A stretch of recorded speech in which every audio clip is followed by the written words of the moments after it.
Hi everyone, this is Penny from Silver Sun Astrology and penny-astrology.com, and today is a do-it-yourself follow-along tutorial for a weekly advice, tarot, and oracle reading that I came up with myself, and I've been so happy with the results. I was determined to share it with the world and show you guys how exactly I do that. So the decks I'm using today are the Golden Tarot by Kat Black and the Personal Power Oracle deck by Deja Druid.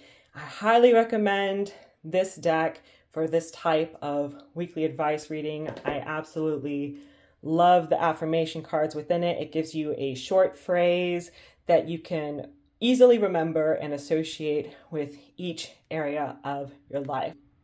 It's ultimately a 24 card spread. So you are going to need a big space, whether for you that means on the floor, or if you have a table you can clear out to use for this purposes.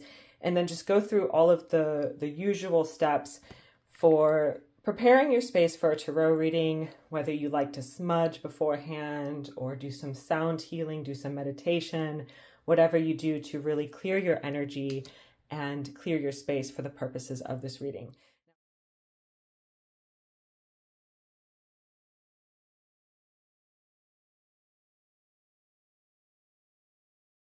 I like to specifically ask, what will benefit me the most this week?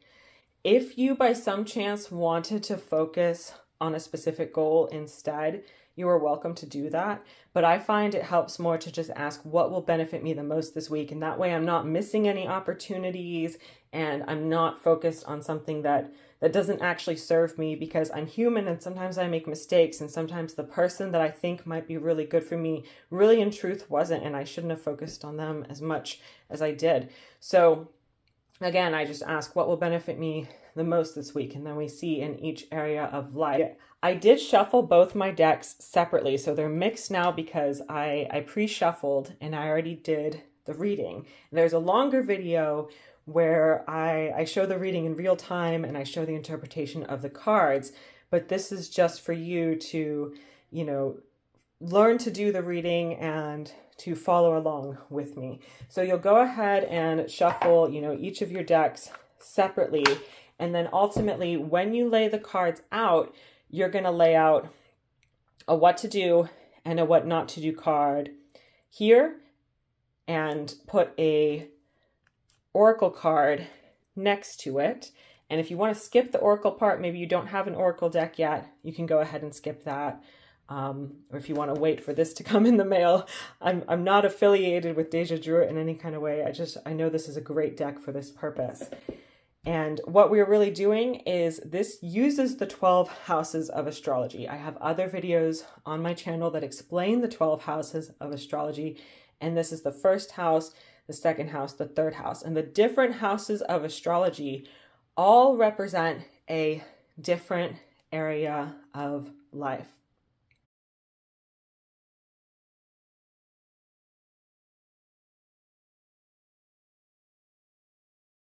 So the first house is the house of self.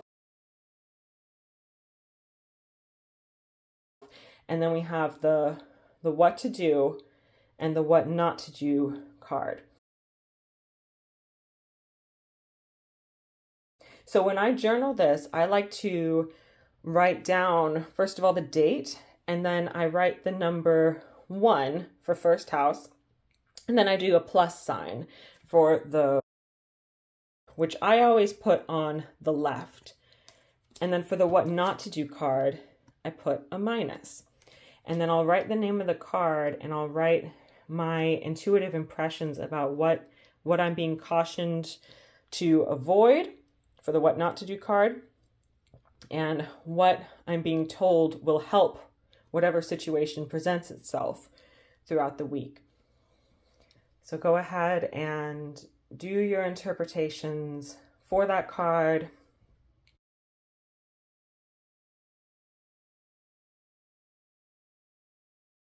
As we start to pull out our cards, we can see the first house, that is the house of self. So whatever oracle or affirmation card you have here in your house of self is like really your number one big affirmation for the week.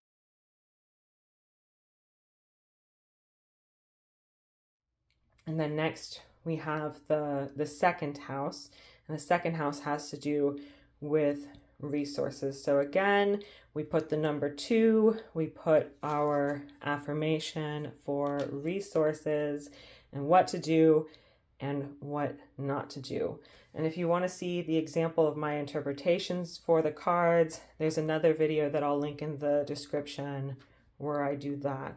And you can pause the video as needed so that you can write down your interpretations for your own cards and connect with their meaning. And then we have the third house, which is the house of communication. So really any kind of conversation that you're having throughout the week.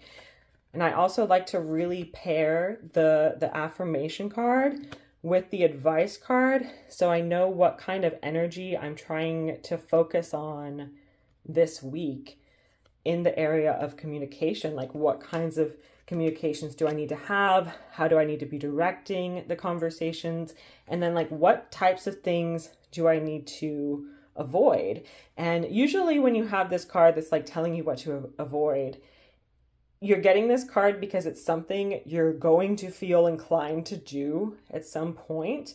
And the caution here is that doing this thing might not serve you best. Doing the thing from the what not to do side is probably not going to serve you best. So now I've moved these cards out of the way to create a little bit of extra room. And down here at the center bottom, we have the 4th house.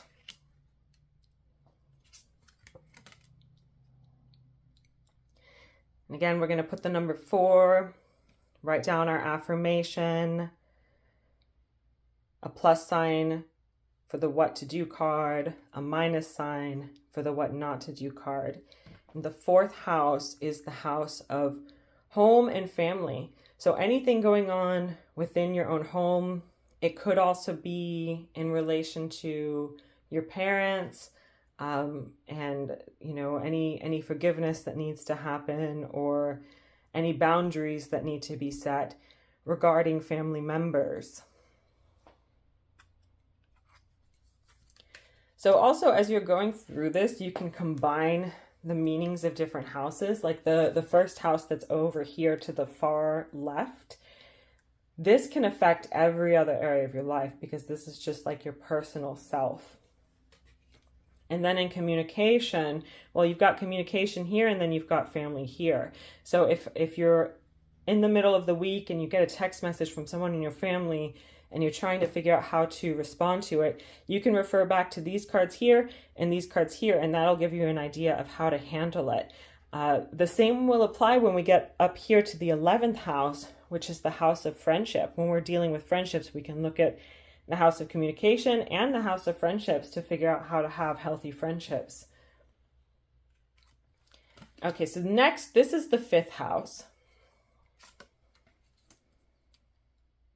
And the 5th house is really about anything that we create in this life, whether it's a creative project or it's our children, anything we're working on as a fun hobby just to kind of exercise our will in this life.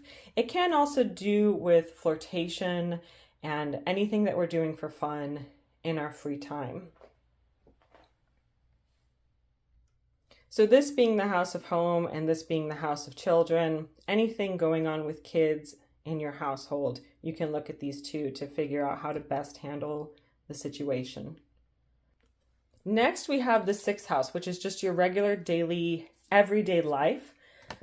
Whether you work or don't work, this is about your daily responsibilities, including your health.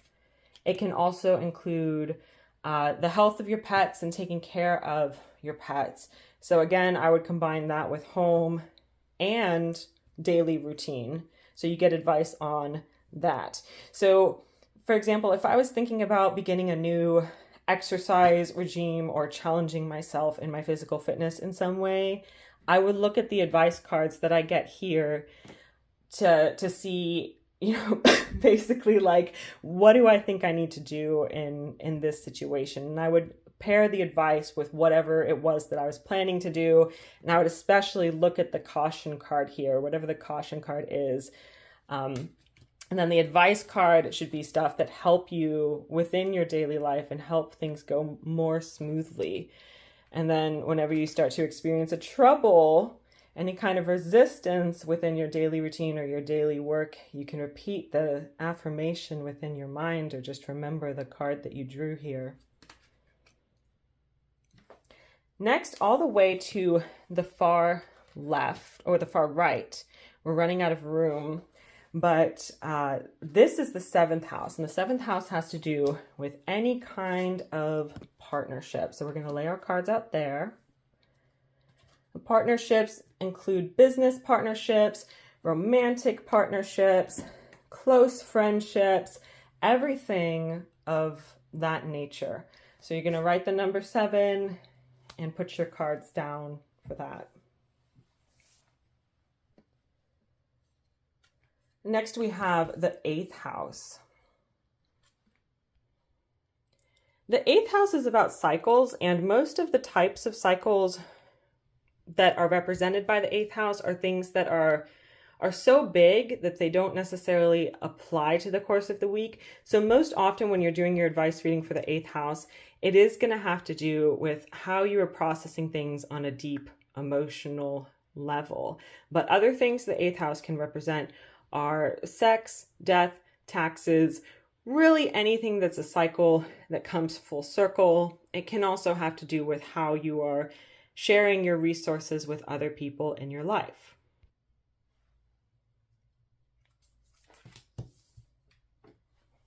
Next, we have the 9th house. And the 9th house is about anything that allows us to improve ourselves as a person, not in terms of exercise, but in terms of expanding the mind, growing our spiritual nature, expanding what we know, and really our area of expertise in this world. So this could include things like education, ongoing studies, religious education is included in this house, anything you're being taught or studying on a religious level. And it also says a lot about your mindset and your values and your belief systems. So sometimes you'll get like a caution card that'll be like cautioning you against changing your beliefs for that given week. But sometimes you'll get something that's like telling you you need to be a little more open-minded.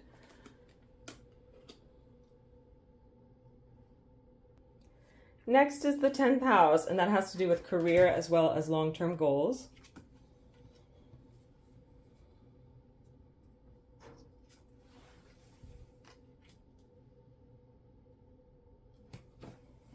So the 10th house you can put at the very top center, directly above the 4th house down here.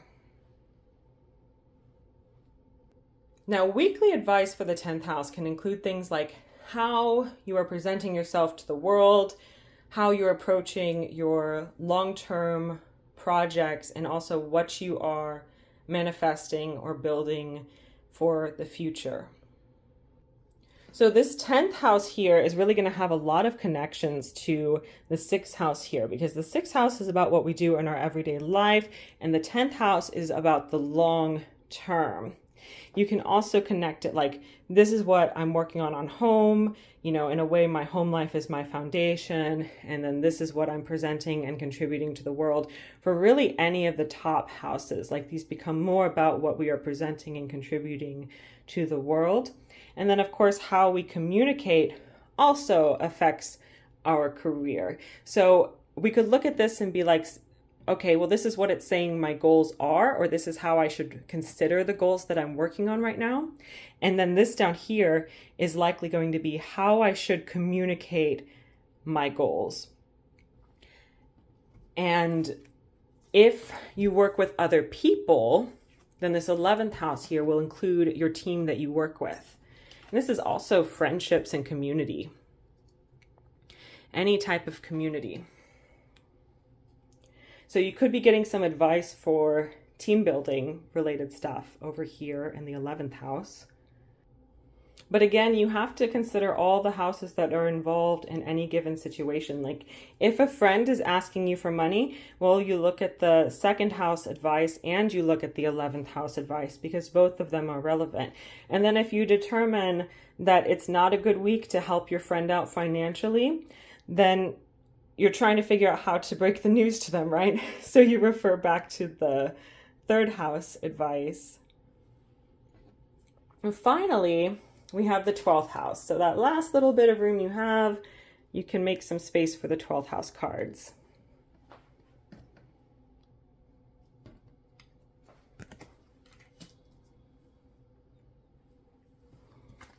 Now in my astrological chart, I have a stellium in the 12th house, and you may want to take some extra time to note any area where you have a stellium or you have Saturn or you have your north node, because that's always going to be a house that is especially important to you and always a place where you need to take extra time and extra energy to focus on that. Now within this reading, this is also a much easier way to know what kind of energies you're dealing with than reading an astrological chart is. I personally think that this is a lot easier to learn than astrology transits are to learn. I think, horoscopes are a very advanced topic. Plain and simple, you can look at your guide for your tarot book, or you can just do a quick Google search, like, is the Death card major arcana? And yes, it is. So anywhere that you have a major arcana card, that is an area of extra emphasis in your life for this week. So this is saying be particularly mindful of, this is the 2nd house, but then this is the 1st house. And here it has 2 major arcana cards. So the idea of self and identity would be very important for this week if you get 2 major arcana cards, and it's even more important to focus on that. And anywhere where you don't have major arcana, well, there might not be as many changes or as many like big life things going on in that house this week. And again, like, this is the 3rd house here. If the person this reading was for had a stellium in the 3rd house, and like, let's make it even more extreme. If they had a stellium there and they had Saturn there and they had their north node there, well, then the 3rd house is always a big area of focus for them. Well, this is actually major arcana, but it's the caution card. Then it would be saying, like, it's not going to be a super or like any bigger than usual focus for you this week, for whatever house this is. Now, back to the 12th house here and what this actually means and represents. So the 12th house is our internal world. That is our psychological space. That is our inner workings. It is very closely related to the 1st house. So I'm a little biased because my son is in the 12th house anyway. So my identity has to do with that anyway, really. But the whole astrological wheel almost kind of operates on a sliding scale where, like, this is the internal you, this is the physical you, and then this is your resources. And then this is how you communicate with others. So you can kind of see how, like, all the things down the chain are related and all the houses are interrelated with each other. But especially when I see, like, the cards pop up right next to each other, I feel like it gives me a lot of context and a lot to reflect on. So this, more than any other house, I would say is giving you advice about what you spend time thinking about, like, and how you communicate with yourself, especially if you're using the personal power affirmation deck. This is something you can basically say to yourself to change the inner dialogue that you're having. And the 12th house can have to do with dreams. It can have to do with how we're spending our alone time, our spirituality, And then, of course, this is like learned and practiced religious stuff over here. This is your beliefs. But then this in some way is still going to be how you experience your religion and your spirituality. So everything is interconnected in some type of way. And it's really good to be able to look at this as a whole and think about how all of it plays into you manifesting your best possible outcome for the week. So I highly recommend taking a picture of this so it's on your phone at all times, and then also writing it down somewhere so you can really focus on what your interpretations are for the cards and what you feel you need to be focusing on this week. And then you can also take that piece of paper with you in your wallet, in your purse, wherever, if you ever want to stop during your workday. And take a moment to look at it, before arguing with a coworker about something. Be like, okay, well, what does my 11th house say? And what does my 3rd house say? And like, what is my end goal? What does my 10th house say? You can look at all these things. But I personally offer these via video readings. I only have 4 slots available per week. And even for people who are doing a video reading for this particular spread, I do highly recommend note-taking because I know it's something you're going to want to refer back to. So go ahead and give this reading a try. If you want to know any more about the houses, feel free to look up my astrology tutorials on here. I have been making individual videos about each of the 12 houses. It's called the Illuminating the Houses Astrology Short Course. And I also have just tutorials for how to read charts and just general descriptions of what the houses really mean. If you want to reach out to me, the links will be below in the comments. Not in the comments, I think in the video description is probably where I'll put them. You can contact me through my website or through my Facebook. Just make sure you're using the links in the description, because that way you're reaching out to me and not someone who's just pretending to be me. Well, thank you so much for watching, and be sure to let me know how this spread works out for you. Bye!